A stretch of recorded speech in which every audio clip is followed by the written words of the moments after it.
Hello everyone, once again welcome to my YouTube channel Physics with Dr. Sanjay Bhargav.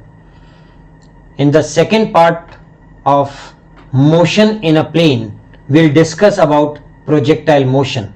That includes horizontal projectile motion, oblique projectile motion. Then we'll study about what is trajectory of a projectile, what is the relation for time of flight, what is horizontal range, how do we calculate the maximum height reached by a projectile, what is the time taken to reach the maximum height. We'll also calculate what would be the velocity of projectile at any arbitrary point of its trajectory, and finally we'll calculate the velocity of a projectile at the end point of the journey. So we begin our lecture with defining what is projectile. So projectile is nothing but a body which is thrown with some initial velocity and then allowed to move under the influence of gravity alone is called a projectile. The path followed by the projectile is called trajectory. So what is projectile? Any body which is thrown with some initial velocity and is allowed to move under the gravity alone is called a projectile. So what are the examples of projectile motion? A bullet fired from the gun. So bullet works as the projectile. A stone thrown from the window of a moving train. So the stone would work as a projectile. A bomb released from an aeroplane in the flight. The bomb works as a projectile. A jet of water coming out of a hole near the bottom of a tank containing water. So here the jet of water is working like a projectile. Now, what are the assumptions on which the projectile motion is based? It says acceleration due to gravity remains constant all along the trajectory and it's directed downwards. So, during the path of the projectile, the acceleration due to gravity is supposed to remain constant and is always directed vertically downward. The rotational effects of the earth and its curvature do not affect the motion. So, we have an assumption that the curvature of the earth does not play any role in deciding the motion of a projectile, and there is no air friction. So we imagine the ideal condition in which the air friction is absent. First we pick up is horizontal projectile motion. So we consider a projectile projected horizontally with initial speed v0 from a point O at a height h from the ground. The motion of projectile is decided by uniform horizontal velocity v0 and acceleration due to gravity g, always acting vertically downward. So we have the point of projection O. The projectile is projected with the initial velocity v0. This represents the path of the projectile. So projectile starts from A and ends its journey at point A. We can imagine any point P here having the coordinates x and y. At this point, the direction of the velocity would be given by the direction of the tangent. It can have two components, x component of the velocity and y component of the velocity. The point P defined by the two coordinates x and y. So if I draw perpendiculars, then this represents the y distance and this represents the x distance. We are first supposed to calculate trajectory of a projectile. That is, we need to find out what would be the shape of the path along which the projectile is moving. So we say let the projectile P reach point P at a time t. The horizontal distance traveled in the x direction at time t. So x distance would be given by voxt plus half axt square. In our problem, vox is given by v0 and ax is 0 because we have only y component of the acceleration. So x would be equal to v0t. We mark it as equation number 1. The vertical distance traveled in y direction at the time t, so y would be equal to v0yt plus half ay into t square. v0y is 0. Y would be equal to minus y and ay would be equal to minus g because both are vertically downward. So we get the equation y is equal to half gt square. Find the value of time t as x upon v0 and substitute in this equation number 2. So we get y would be equal to g upon t x square upon v0 ka square, that is g upon 2 v0 square into x square. Since y is proportional to x square, what does it show? Path is a parabolic one. So equation number 3 is called as the equation of trajectory. Since y is proportional to or is a quadratic function of x, so trajectory of the projectile is parabolic. So projectile always moves along a parabolic path. Now let us calculate time of flight. We represent the time of flight by capital T. What is time of flight? The total time for which the projectile remains in the flight, that is time taken to travel from point O to A, is called the time of flight. We use the equation y is equal to v0y into t plus half ay into t square. At the time equal to time of flight, y would be equal to minus h, v0y is 0 and ay would be equal to minus g. So minus h would be equal to 0 plus half and g is with a negative sign t square. So you can calculate the time of flight as under root 2h upon g. Similarly, we need to calculate what is the horizontal range. The maximum horizontal distance traveled by the projectile during a time equal to the time of flight is called range. So range would be equal to horizontal speed into the time of flight. Horizontal speed is v0 and the time of flight just calculated by is under root 2h upon g. So this gives me the relation for range of a projectile. Now we need to calculate what would be the velocity of the projectile at any point of trajectory. So the horizontal component of velocity at time t or at any point p on the trajectory, vx would be equal to v0x plus ax into t. Here v0x would be v0 and the horizontal acceleration is 0. So vx is equal to initial velocity v0. The horizontal component of velocity remains unchanged in the projectile motion. Why? Because there is no acceleration in the horizontal direction. To change the magnitude of the velocity, we require an acceleration. So the key property of projectile motion is the horizontal component of velocity remains unchanged. Let us calculate vertical component of velocity at time t or at point p. Vy would be equal to v0y plus ay into t. But v0y is 0 and the acceleration in the y direction is given by minus g. So vy would be equal to minus gt. What does this negative sign tell me? The negative sign tells me that vertical component is in downward direction. V in the vector form can be written as vx plus vy, I of v0 minus j of gt. So v would be equal to under root vx ka square plus vy ka square, that is v0 ka square plus g square t square. We can always calculate what would be the direction of velocity. Tangent theta would be equal to the ratio y component upon x, that is minus gt upon v0. So theta, negative sign shows that theta is measured in clockwise direction. Now let us pick up an example here. A hiker stands on the edge of a cliff 490 meters above the ground and throws a stone horizontally with an initial speed of 15 meters per second. Find the time taken to reach the ground and the speed with which it hits the ground. So a hiker is standing at a distance 490 meters above the ground and sends a stone with a speed 15 meters per second in the horizontal direction. We need to calculate what is the time to reach the point B. And secondly, with what speed does it strike the point B.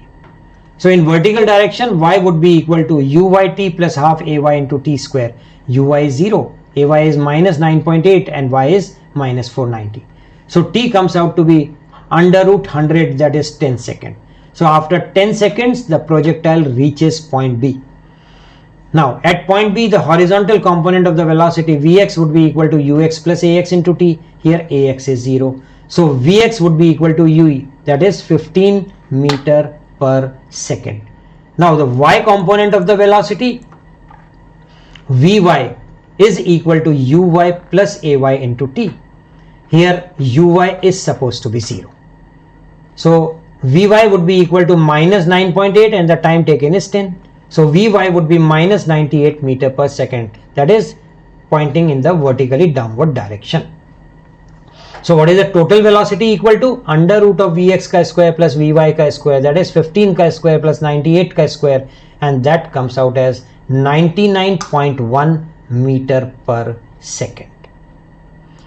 Let us pick up another example. A ball rolls the top of a stairway with a constant horizontal velocity u. If the steps are h meter high and w meter wide, show that the ball will just hit the edge if the nth step, if n is equal to 2h is u square upon g omega square. So this represents the range, this represents the initial projection. The projectile is moving like this. This is the first step, the height of the step is taken to be h, width is taken to be w, and this is the nth step. Now let t equals the time taken by the ball to reach the nth step. Range would be equal to u times t. Also n into w is equal to r. So w is the width of one step, so width of n steps would be equal to the range.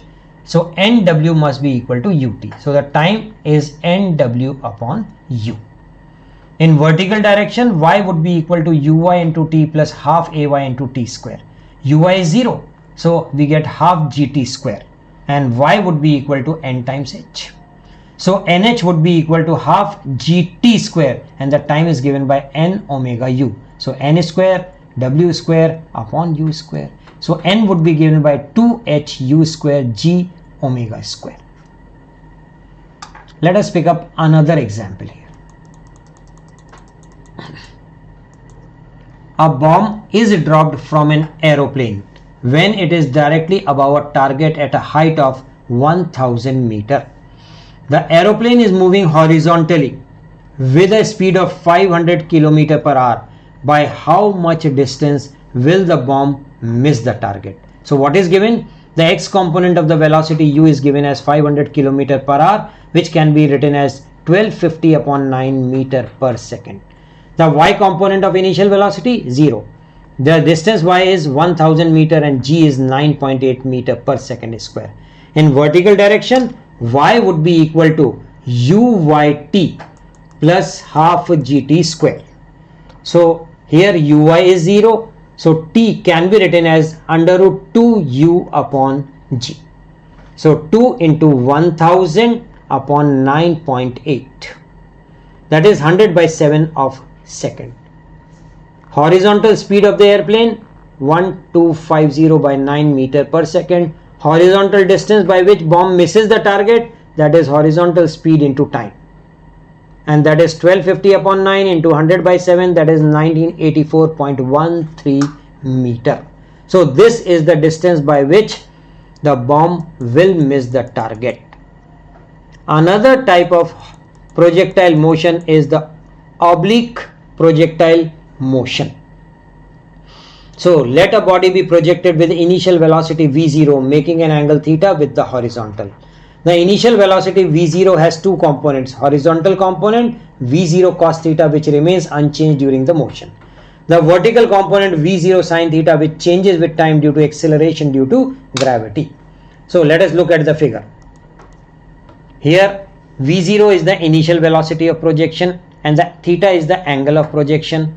Now initial components of the velocity v0x and v0y. v0x is v0 cos theta and v0y is v0 sin theta. H is the highest point of the journey and B is the point at which it strikes back to the ground. At any point P, the coordinates are x and y, so we can mark the distance y and x. At this point the velocity is and its direction given by the tangent. The x component of velocity here and the y component of velocity here. What happens to the vertical component? The vertical component first decreases from point O to H. At the point H, that is at the highest point, it becomes 0.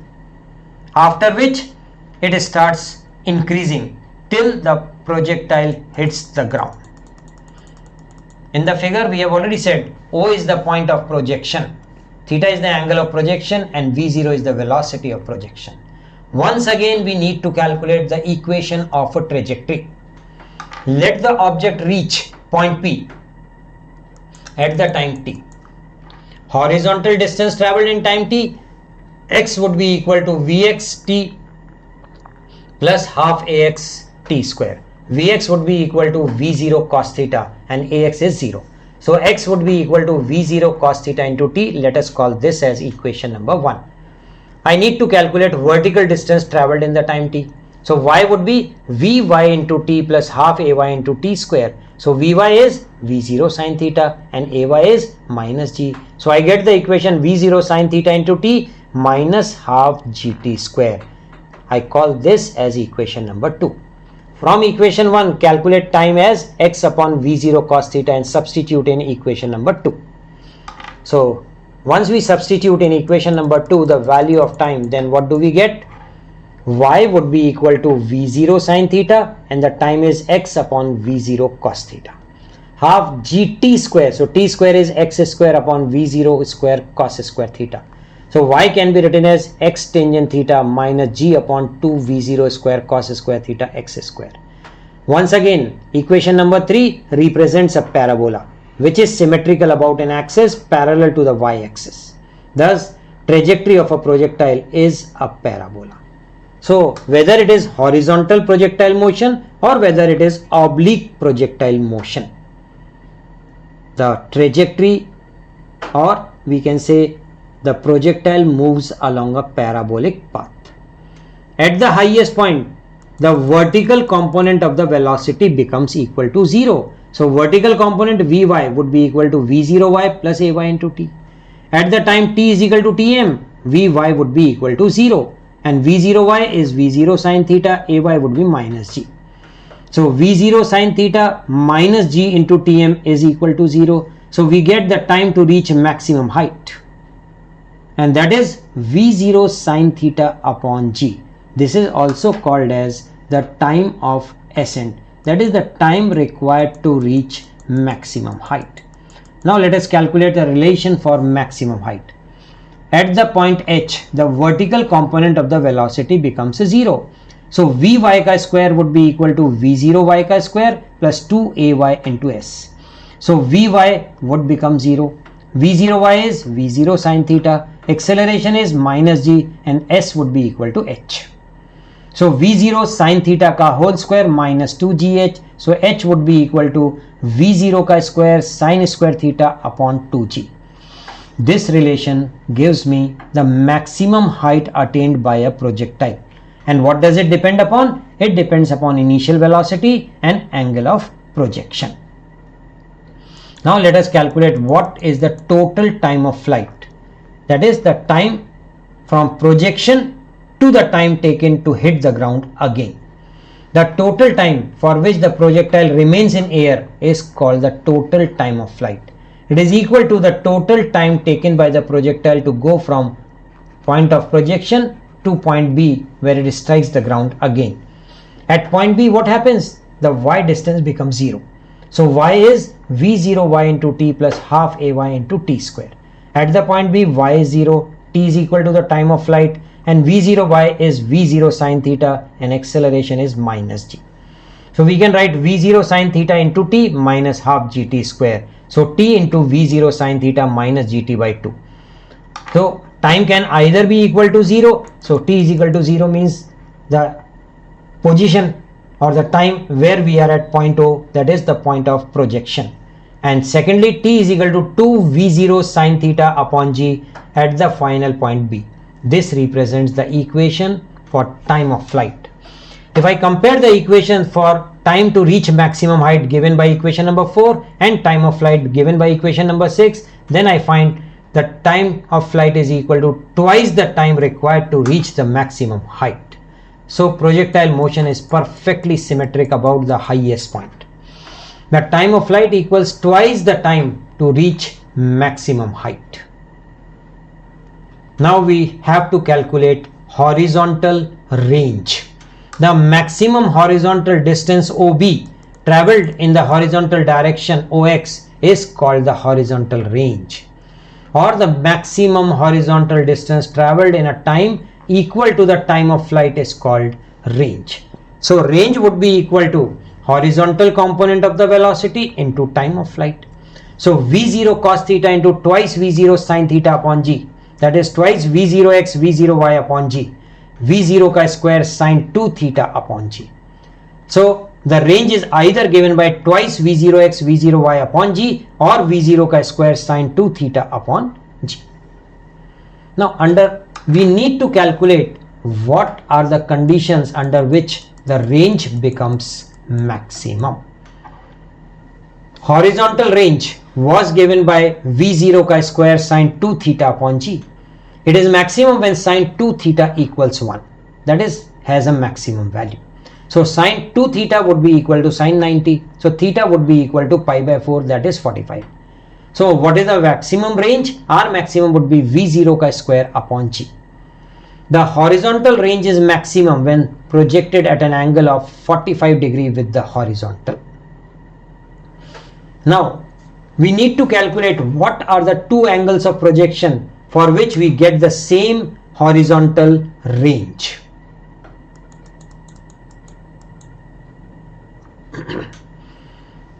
For the angle of projection theta, the range is given by V0 square sin 2 theta upon G.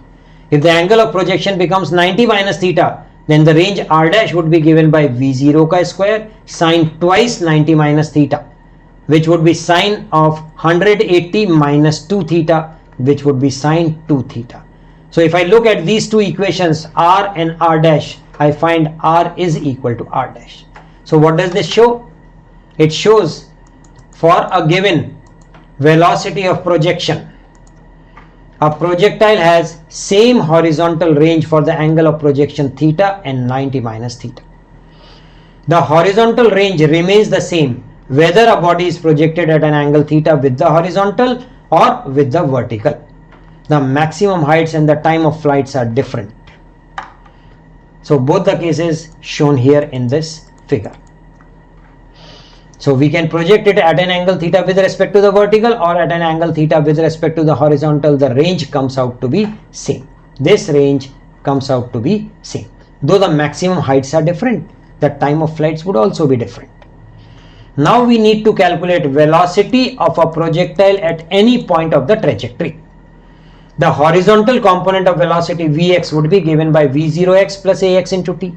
Here Ax is 0 and V0x is V0 cos theta. So what is the value of Vx? V0 cos theta. And we understand the horizontal component of velocity remains unchanged.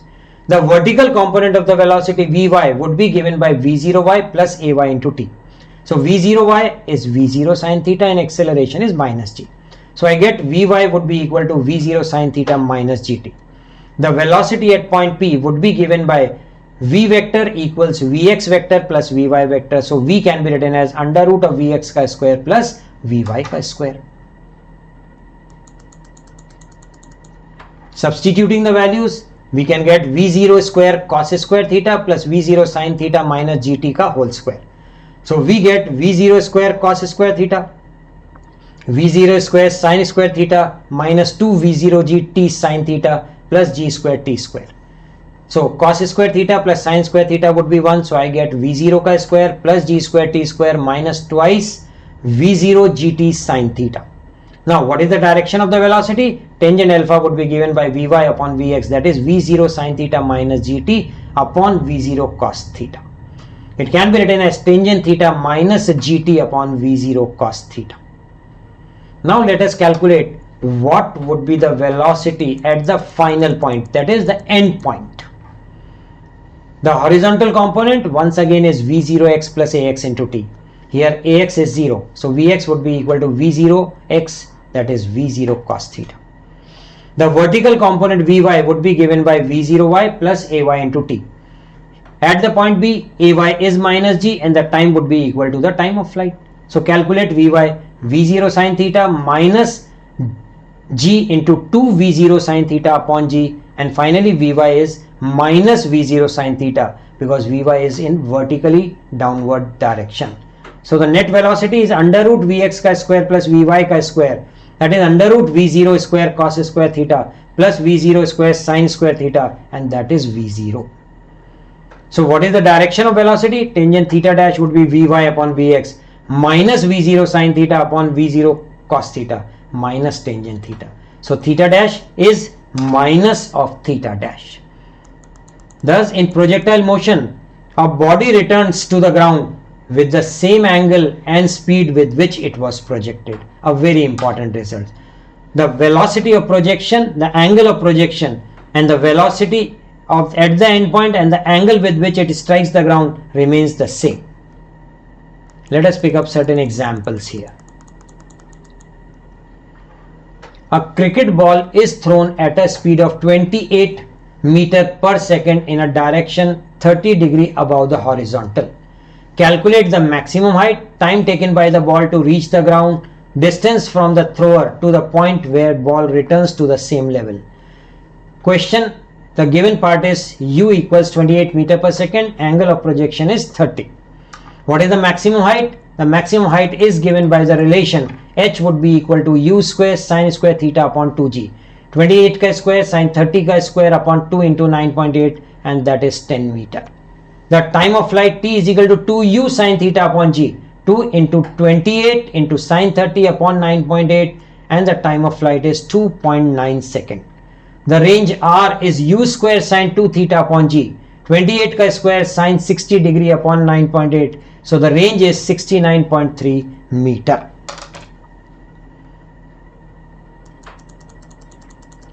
So another example here. Find the angle of projection for which horizontal range and the maximum height are equal. So question says equate horizontal range and maximum height because they are equal. So horizontal range u square sin 2 theta upon g, and the maximum height u square sin square theta upon 2g. So we get sin 2 theta as 2 sin theta cos theta is sin square theta.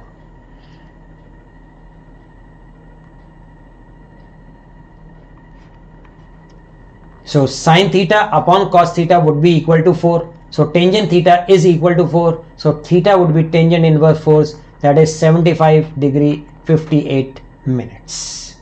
So this represents the angle of projection for which both the range and the maximum height would be equal. The next question says prove that the maximum horizontal range is 4 times the maximum height attained by the projectile when fired at an inclination so as to have maximum horizontal range. For maximum horizontal range, theta is 45 and the maximum horizontal range is u square by g.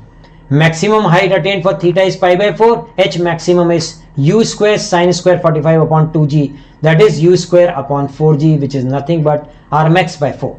So r max is 4 times h maximum, and that is what was asked to prove in the question. Now let us pick up an example. The ceiling of a long hall is 25 meter high. What is the maximum horizontal distance that a ball thrown with a speed of 40 meter per second can go without hitting the ceiling of the hall? Maximum height 25 meter, initial speed 40 meter. The maximum height is given by u square sin square theta upon 2g. So 25 equals 40 ka square sin square theta upon 2 into 9.8. So sin square theta is 0.306 and the sin theta would be 0.554. Cos theta under root of 1 minus sin square theta, that is 1 minus 0.306, and that is a square root of 0.694, that is 0.833. So the maximum horizontal distance would be equal to u square sin 2 theta upon g. So we get 2u square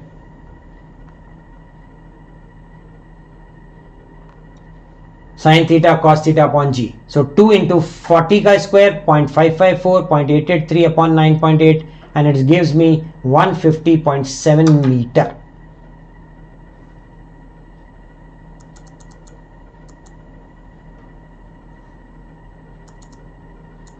So the last example of the video, show that motion of one projectile as seen from another projectile will always be a straight line motion. So we have two projectile here, one projected at an angle theta 1, another projected at an angle theta 2 with the speed u1 and u2.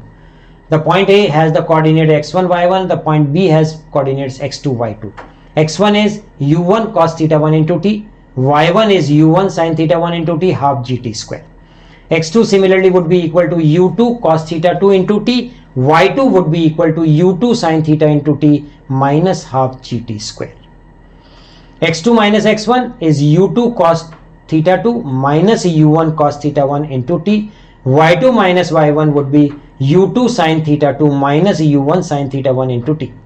y2 minus y1 upon x2 minus x1 is u2 sin theta 2 u1 sin theta 1 u2 cos theta 2 minus u2 1 cos theta 1 is equal to m, that is a constant. So y2 minus y1 put it as y, x2 minus x1 put it as x, so y is equal to m times x, which is nothing but equation for a straight line. So motion of one projectile when seen from another would always be a straight line. Hope this video makes the concepts of projectile motion very clear to you. So once again, I request you to subscribe my channel, like the videos, comment on the videos, and press the bell icon button so that you are able to receive the notification of new videos in time. Thank you very much.